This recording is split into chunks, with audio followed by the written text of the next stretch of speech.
Pagi teman-teman, kita melanjutkan pembicaraan terkait dengan komponen diagnosis keperawatan, tapi spesifiknya di sini adalah tentang faktor resiko.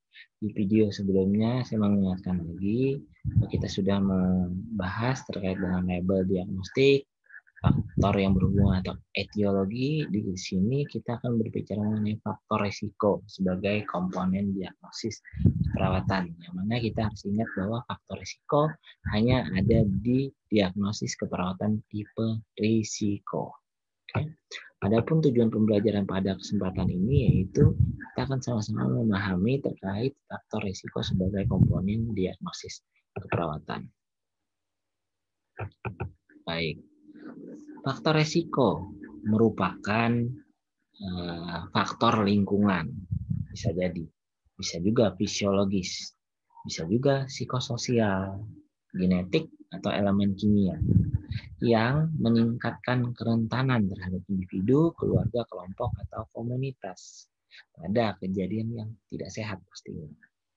Ya, hanya diagnosis risiko yang mempunyai faktor risiko seperti yang saya jelaskan di awal.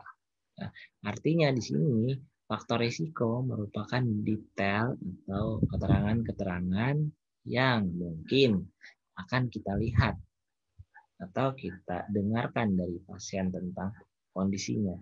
Namun tidak terjadi sebagai suatu penyebab dari masalah, tapi adalah kerentanan terhadap suatu masalah yang jika didiamkan akan meningkatkan kerentanan terhadap perubahan kondisi sehat ke kondisi tidak sehat pada individu, keluarga, kelompok, atau komunitas.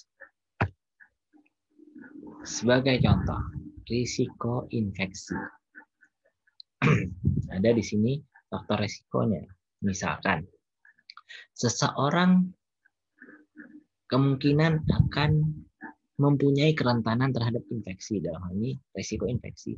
Pada kondisi apa? Kondisi malnutrisi sebagai contoh. Apakah malnutrisi itu sudah menyebabkan infeksi saat ini? Bisa jadi tidak.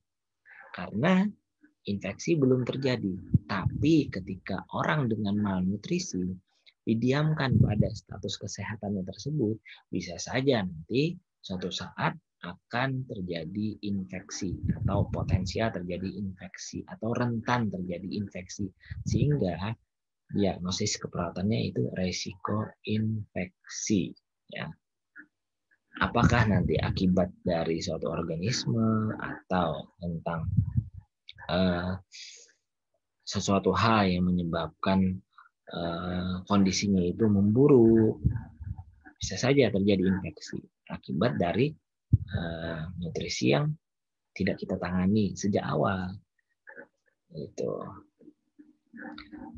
Oke, ini terkait dengan penjelasan singkat mengenai apa itu faktor risiko di diagnosis keperawatan tipe risiko. Saya berikan contoh, saya ulang kembali biar selalu diingat. Faktor risiko merupakan khas dari sebuah diagnosis keperawatan risiko. Belum terjadi suatu masalah keperawatan di sini, namun rentan atau potensial terjadi kondisi yang menjadi tidak sehat dari kondisi yang sehat saat ini.